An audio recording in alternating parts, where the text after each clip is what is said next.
Welcome to our podcast. I am Primus, and you are listening to Behind the Scenes at Octavius Reviews. We hope that you enjoy our broadcast and think of us kindly. For a glossary of terms and nomenclature, please see the description. Also, check our site for more detailed information on the games and for links to the demos, as a convenience, of course. Thank you for listening. Welcome back to Episode 1.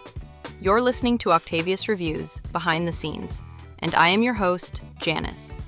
I'm joined today by my best friend and coworker, Primus. And Internet, if you're listening, thanks. Get the spaghetti, we are about to get full nerd. Ready when you are, Janis? Lay out the architectural blueprint for today's inaugural deep dive. Before we start, we have been trying to keep the publication healthy, and that means being incredibly sharp about what we praise and why.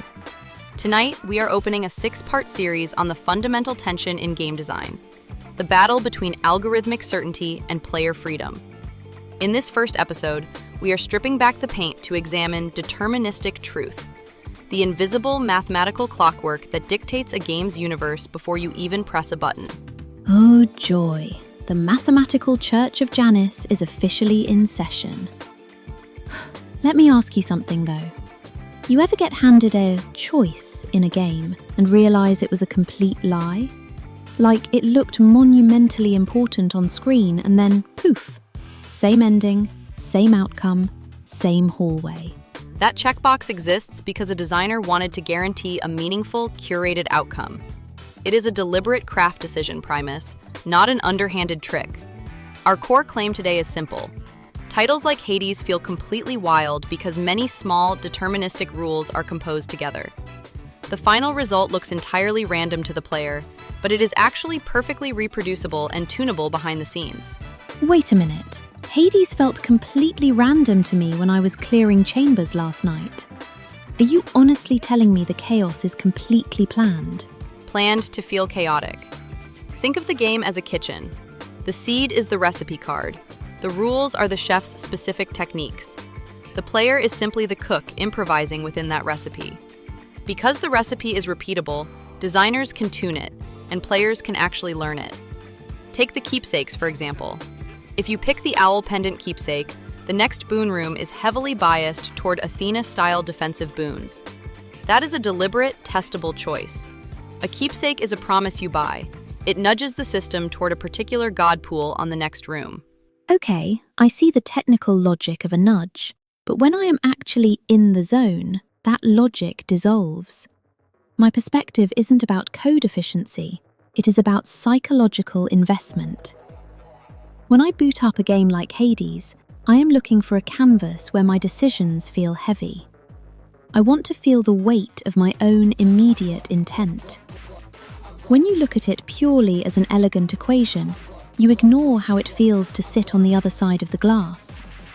If every variable is locked in by a seed sequence before I even spawn, it creates this eerie sensation that I am not actually playing. I am just unboxing a pre-packaged gift that someone else wrapped 3 months ago during a design sprint. But that pre-packaging is exactly what prevents the experience from turning into an unplayable nightmare. My view is anchored in structural integrity. Without deterministic constraints, true mathematical randomness takes over, and true randomness is completely indifferent to human experience. Look at Slay the Spire. When you look at the branching node paths on the map, it feels like an open road, but the relic pools and card draft logic are tightly governed by your progression state. They are constrained to ensure that you are consistently presented with viable archetypes. The same applies to the room templates in Dead Cells or the prefab layouts of Spelunky 2. The geometry changes, but the spatial metrics remain readable. Determinism isn't a cage. It is the platform that allows your skill to exist. If the world is predictable under the hood, your mechanical execution actually matters. Except when the platform actively undermines the player. Janis, I picked a specific keepsake for lightning and crits on a run yesterday because I wanted a high-stakes, glass cannon spear build. I was fully invested in that specific mechanical identity, and the game gave me a strict diet of shields and slow rooms. I felt like I had been set up. Not by a designer who wanted me to learn, but by a machine that simply did not care about my choices. It felt like a cursed item pool exclusion straight out of The Binding of Isaac, where the seed actively starves you of the one synergy that justifies your build. It strips away your autonomy and replaces it with a mechanical chokehold. Walk me through it. What exactly did the seed do? From the very early rooms, the seed placed a string of encounters that completely denied me basic resources. No health pickups anywhere. A shop appeared, but it only contained incredibly expensive items I could not afford. Then it threw 2 consecutive rooms at me, with modifiers that actively reduced critical damage. My entire resource curve was completely starved. And what about the God pool logic? It completely backfired. The slot filling kept producing boons that were thematically inconsistent with my weapon aspect. Instead of crit multipliers to leverage my spear, it kept handing me defensive boons and buffs for an entirely different weapon type. The pool of purging was there to let me discard things, but it required a resource I did not have because the game starved me early on. By the time I reached the boss, its specific attack pattern heavily punished close-range dashes, the exact playstyle I was forced into.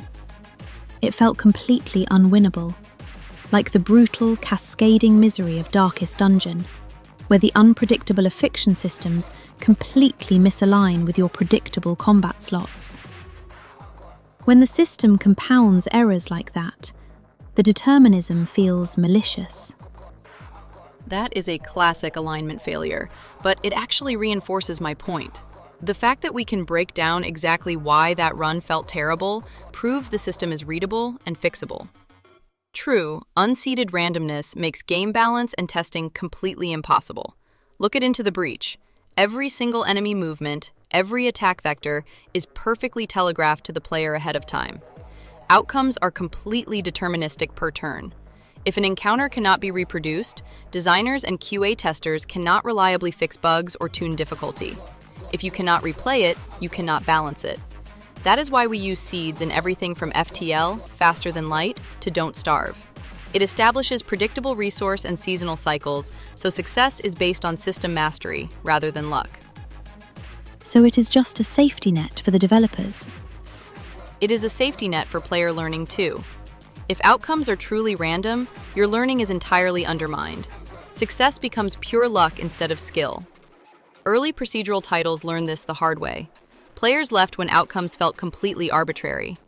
Randomness without a seed is like throwing wet paint at a canvas and calling it a masterpiece. Seeds are the structural sketch underneath. They let the designer control the composition while still letting the color surprise you.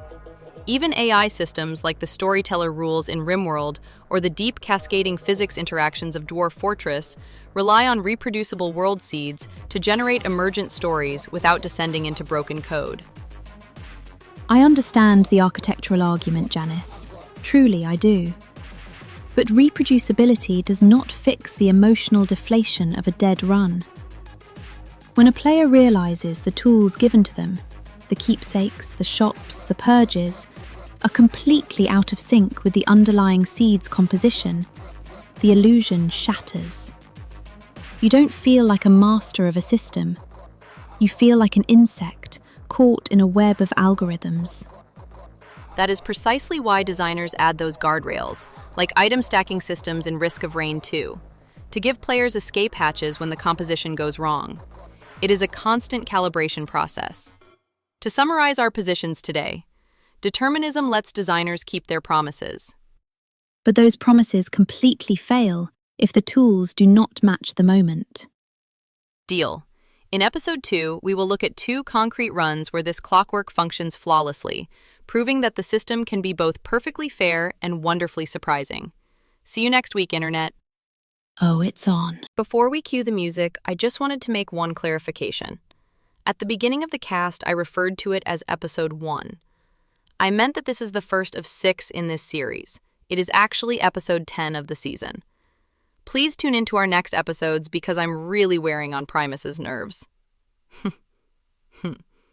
She's so fun.